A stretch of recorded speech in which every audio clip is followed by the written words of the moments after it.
Escola Aquarela.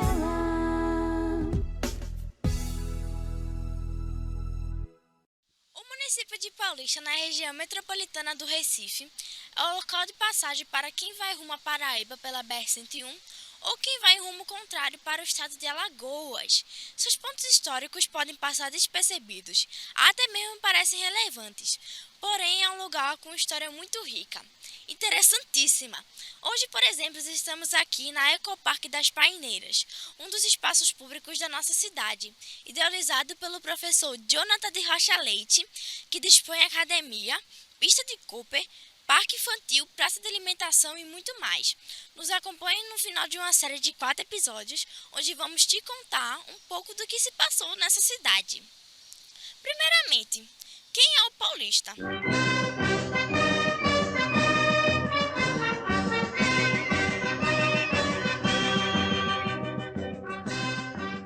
Não, você não leu errado. É o Paulista, a cidade é do Paulista. E realmente existia um homem, nascido em São Paulo, cuja presença fez com que a cidade acabasse tendo esse nome. O bandeirante Manuel Alves de Moraes Navarro, que fez parte de algumas expedições que o governo de Pernambuco contratou para exterminar quilombos, comprou terras de um engenho e se instalou definitivamente no local por volta de 1689. Isso chamou a atenção das pessoas, que começaram a chamar não só as propriedades de Navarro, como toda a região, como as terras do Paulista. E o nome pegou. Porém, diferente do que aconteceu em outras cidades, o engenho não deu origem ao município. Paulista era parte de Olinda e só teve sua independência total em 4 de setembro de 1985.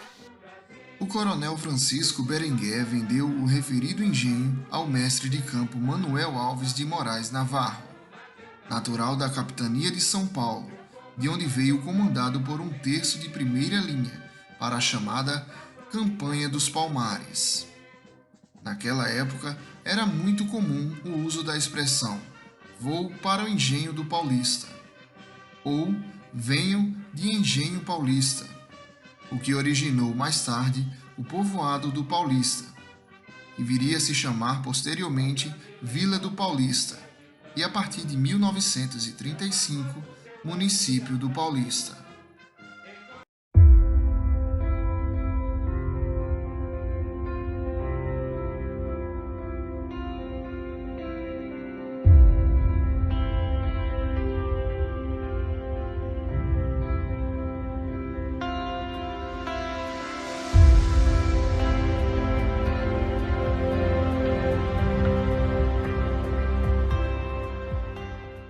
Duzentos e tantos anos depois, as terras do Paulista passaram por outra grande transformação, motivada por alguém vinda fora de Pernambuco.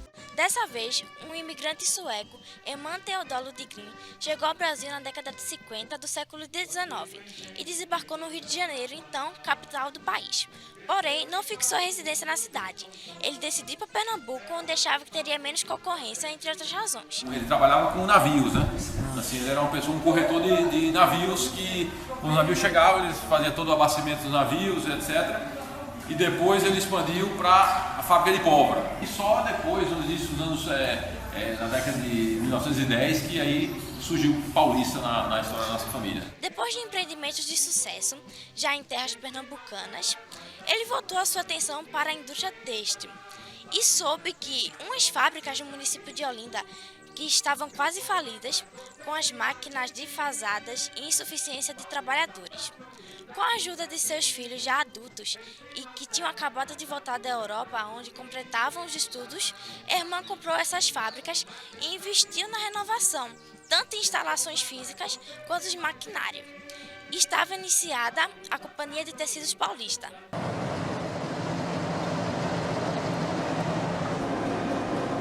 Até hoje eu tenho saudade da fábrica, certo? Tenho saudade da fábrica.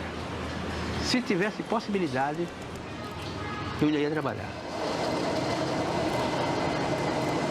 Após a morte de irmã, em 1907, um dos seus filhos, Frederico, foi quem tomou controle das indústrias em Paulista.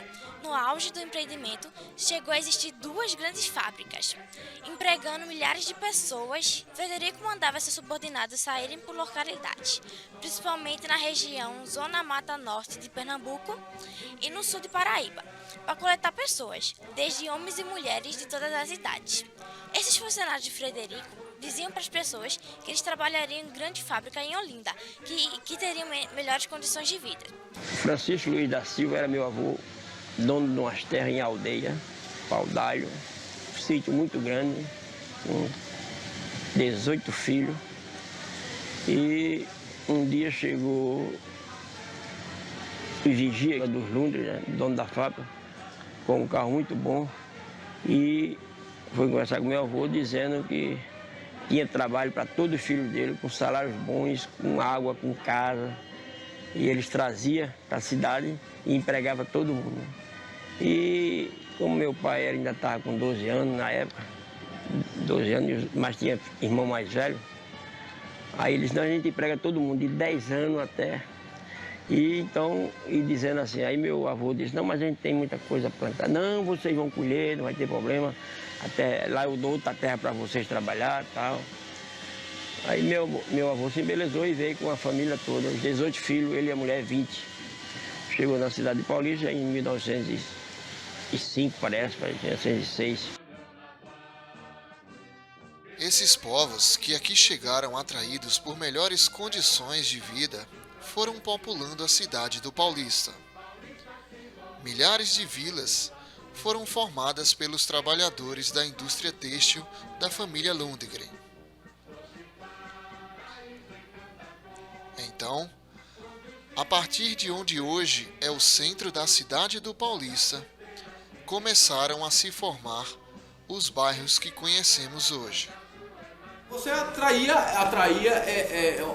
mão de obra. Então, quer dizer, você tinha muitas pessoas, por exemplo, no interior da Paraíba, por exemplo, e era uma situação difícil de trabalho lá, né? Você imagina, em 1920, seca, o que tinha lá? Não tinha nada, tinha morte, miséria, e você tinha notícia que essa cidade paulista estava precisando de grande quantidade de mão de obra, então você atraía esse povo para cá, né? Você atraía esse povo para cá e quando o povo chegava para trabalhar, né, o que tinha na época, que hoje em dia seria uma coisa bastante até estranha, mas você tinha toda a infraestrutura para acolher essas pessoas, né? A pessoa chegava aqui para trabalhar, o cara já tinha uma casa, já tinha onde dormir, já tinha subsídio para comprar comida no outro dia, certo? Tinha um saneamento através de fósforo que ele não tinha lá, e você tinha toda essa estrutura de uma cidade, né, fornecida pela fábrica, né? Então isso daí foi atraindo as pessoas de fora via Paulista e consequentemente você tinha as fábricas aumentando a sua produção, aumentando de tamanho, etc. E a cidade também aumentando, né? Porque à medida que o povo ia chegando, você tinha mais construções de vilas e para abrigar o operário, as pessoas que trabalham aqui, né? Estamos aqui na propriedade da família Lundgren, em Paulista, e quem abriu as portas para a gente hoje foi o Anton Lundgren, neto de Arthur Lundgren. Obrigada por ter aberto as suas portas para a gente, para a Escola Aquarela, e sua casa é muito adorável. Muito obrigado, Luana. Foi um prazer imenso receber a Escola Aquarela aqui, né, na casa que foi dos meus antepassados, meu avô, dos meus avós, né? E parabéns aí pelo trabalho da Luana, do Nicolas e toda a equipe de produção aí. Eu tenho certeza que esse trabalho aí vai ficar bastante legal mesmo, e eu tô louco para ver a produção final. Legal? E foi um prazer receber vocês aqui. O prazer é todo nosso. Essa casa aqui que a gente está é a casa original, né, do engenho. Quando foi comprada, essa casa já existia. Essa casa aqui, ela com certeza tem mais de 150 anos e provavelmente ela chega aos 200 anos. Atualmente, as indústrias têxtil de Lundgren não estão mais em funcionamento. As edificações das fábricas foram fechadas e sofreram com as degradações causadas pelo abandono ao longo dos anos. Outros prédios já adquiriram novas funções e passaram por muitas mudanças. Mesmo assim, a história está por lá, meio fragmentada, como peças de um quebra-cabeça.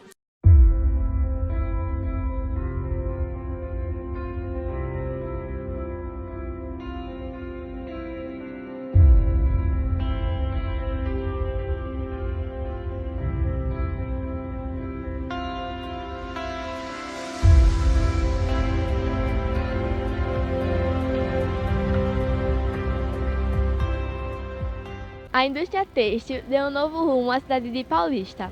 Mas onde estão essas indústrias nos tempos atuais? Vamos montar este quebra-cabeça? A fábrica Arthur, uma das fábricas que levava o nome de Arthur Lundgren, era localizada na parte leste do centro da cidade.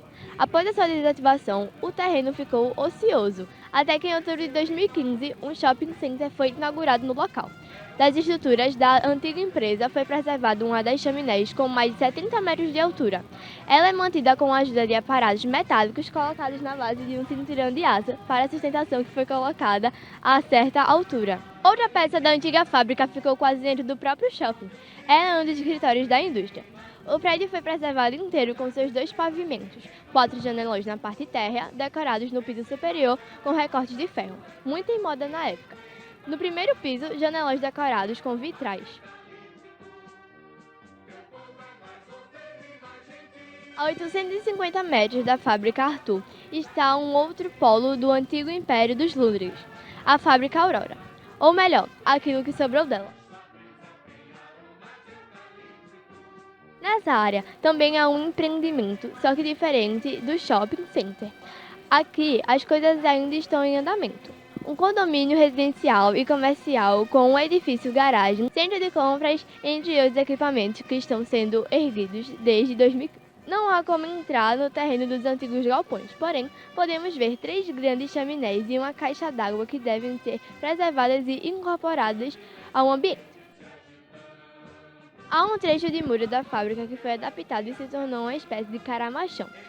Isso nos anos do auge das indústrias têxteis era repleto de máquinas bem grandes e muita gente trabalhando. A partir de uma certa época, os Lundgrens resolveram fazer a sua própria marca de tecidos e vender diretamente ao consumidor. Isso é mais ou menos o que se chama de varejo. Essa nova empreitada começou pouco mais de um ano após a morte de Hermann Lundgren, em 1908. A família abriu a sua primeira loja num casarão que ainda hoje existe entre a igreja e o terreno da fábrica Aurora. Daí é que se originou a cadeia de lojas Casas Pernambucanas. Hoje, presente em 7 estados, além de roupas, trabalha também com eletrônicos e até com serviços financeiros, seguros, empréstimos e etc. No meio de todas as peças, bem no centro de Paulista, está a casa onde morava a família Lundgren. A história conta que a propriedade foi feita em 2 fases. A primeira foi a parte térrea, construída no comecinho do século XX, depois de Hermann ter comprado as primeiras fábricas. Conta-se que esse espaço está assentado sobre as antigas fundações da Casa Grande do engenho de Manuel Navarro, o tal Paulista, lá do século XVII. A segunda fase foi construída nos anos de 1930. Um prédio de 4 pisos com uma torre onde teria funcionado um elevador. A área da Casa Grande é muito arborizada, com oitizeiros, mangueiros e outras árvores frutíferas. Também existiu aí um pequeno zoológico com aves como pavões, papagaios e etc. Mamíferos e répteis de pequeno e médio porte, como jabutis, micos, preas, entre outros. Ainda se pode ver o correto, onde nas festas de Carnaval, São João e no período natalino havia apresentações de bandas e orquestras. Essa casa aqui que a gente está é a casa original, né, do engenho. Quando foi comprada, essa casa já existia. Essa casa aqui, ela com certeza tem mais de 150 anos e provavelmente ela chega aos 200 anos. Esse templo também foi construído por ordem da família Lundgren e tem uma história muito curiosa. A sua construção aconteceu entre 1946 e 1950.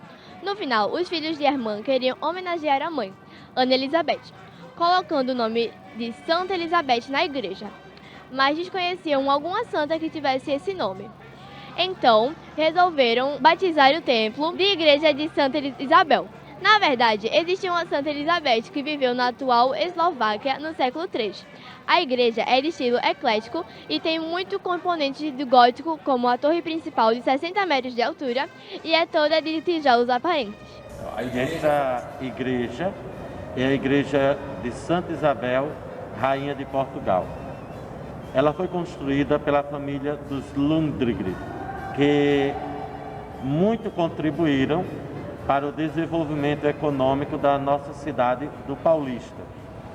Essa igreja matriz, ela tem 70 anos. Agora, no último dia 29 de junho, ela fez 70 anos de inaugurada.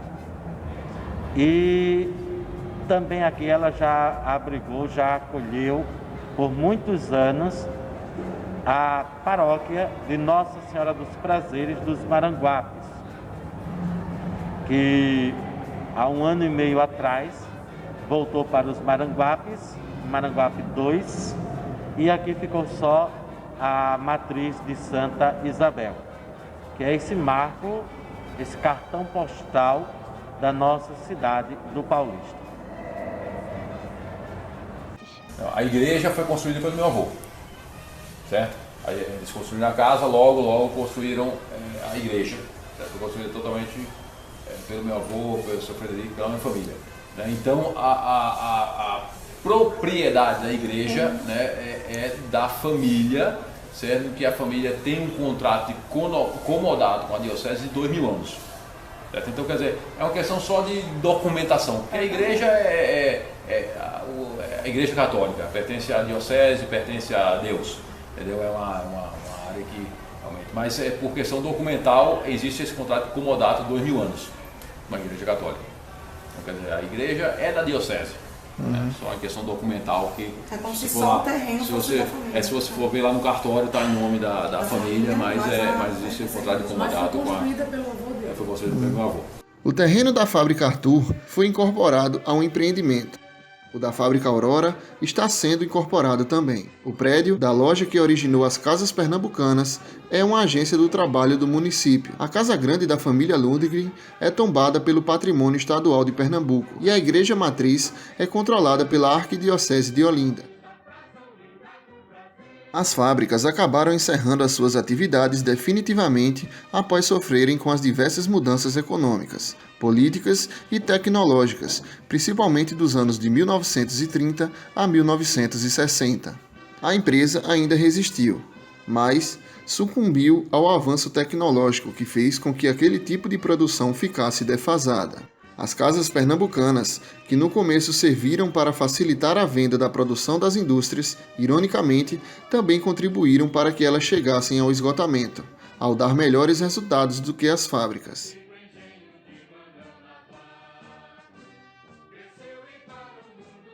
O centro de Paulista é bem movimentado nos dias de semana, porém, o turismo da cidade, assim como na maioria do estado de Pernambuco, está concentrada nas praias.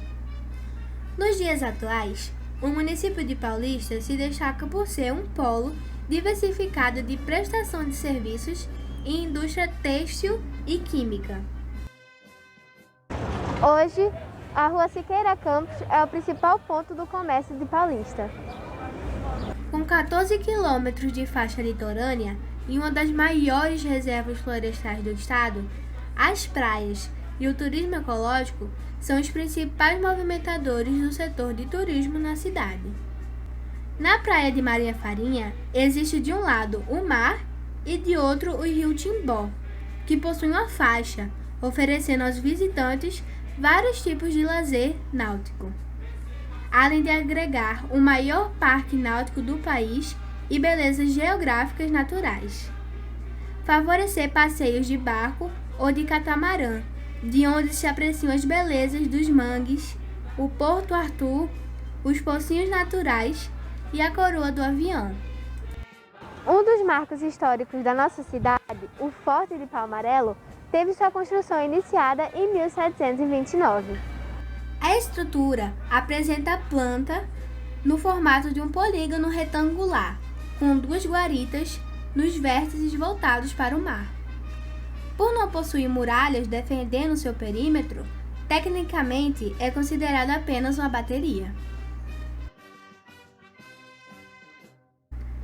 O transporte público na cidade do Paulista é feito, em grande parte, por linhas de ônibus, através do terminal integrado Pelope da Silveira, na Avenida Marechal Floriano Peixoto. Após a unidade mista Torres Galvão, é possível ir a qualquer lugar. Além dos ônibus, em Paulista o meio de transporte de alguns bairros são as combis. Paulista, que já foi conhecida como Cidade das Chaminés e capital dos eucaliptos, hoje, devido ao potencial turístico das suas praias e águas sempre mornas e de seu sol típico dos trópicos, é conhecida como namorada do Sol.